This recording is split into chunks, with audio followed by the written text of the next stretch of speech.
విజ్ఞాన్ గారు, ఇటీవల హేమ గారు ఒక రేవ్ పార్టీలో దొరికారని, ఆ వీడియోస్ అనేది హేమ గారు డ్రగ్స్ తీసుకున్నారని స్టేషన్స్ కేస్ ఫైల్ అయింది. అది చేసి చాలా హంగామా జరిగింది. హేమ గారు నాకెలాంటి సంబంధం లేదని హేమ గారు పాపం ఫైట్ చేసుకుంటానే వచ్చారు. అండ్ నెక్స్ట్ ఇప్పుడు కోర్ట్ అనేది హేమ గారికి ఒక ఊరట లభించిందని అనుకోవచ్చు. ఒకసారి ఆ కేస్ డీటెయిల్స్ మాకు చెప్తారా? యాక్చువల్‌గా బెంగుళూరులో ఒక రేవ్ పార్టీ జరిగింది. కొంతమంది వచ్చారు. వందల మంది దొరికారు. చాలా మందికి పాజిటివ్‌లు వచ్చాయి. అందులో హేమ ఉంది అని ఊకదంపుడు వార్తలు విన్నాం మనం.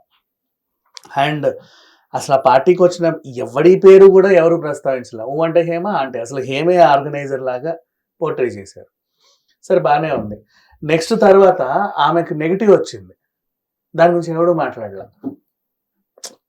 పాజిటివ్ అని అందరూ చెప్పేసాం కదా, సరిపోయిందిలే అని చెప్పి చేతులు దులుపుకున్నారు. అది నెగిటివ్ వచ్చిన విషయం ఎవరికి చెప్పాల.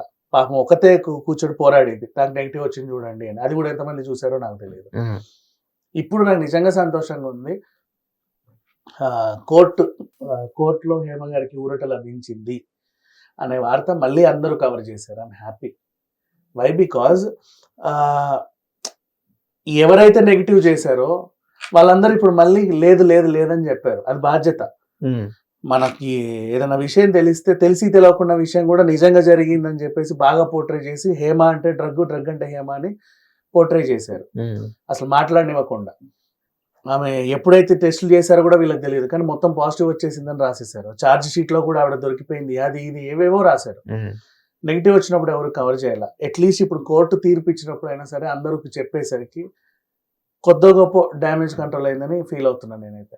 ఓకే. నాట్ ఓన్లీ హేమ గారే కాదు, ఎప్పుడైనా సరే డ్రగ్స్ కేసులోనో ఇంకా వ్యభిచారం అనో ఇంకేదనో పేకట్ అనో సంథింగ్ ఎవరైనా లేడీ ఆర్టిస్ట్ దొరికితే ఎంత బాగా కవర్ చేస్తారో, పాపం వాళ్ళ తప్పు లేదన్నప్పుడు కూడా అంతే ఇదిగా చెప్తే అట్లీస్ట్ వాళ్ళు హ్యాపీగా ఫీల్ అవుతారు. నిజం. మనం ఏం చేస్తామంటే డ్యామేజ్ అంతా చేసి రోడ్ మీదకి వదిలేస్తాం. తర్వాత పాపం వాళ్ళకి చేయలేదంట అని తెలిసిన తర్వాత అట్లాగే శ్వేత బస్సు కూడా ఆ అమ్మాయిని వ్యభిచారంలో దొరికిందని బాగా ఇచ్చేసి, కానీ పాపం మా పిల్ల తప్పేం లేదు.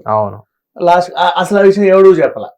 సో ఇట్లా ఉంటాయి కొన్నిసార్లు. బట్ హేమ గారికి అయితే ఇప్పుడైనా అట్లీస్ట్ కొంచెం డ్యామేజ్ కంట్రోల్ అయిందని నేను ఫీల్ అవుతాను. ఓకే. థ్యాంక్ యూ విజ్ఞాన్ గారు.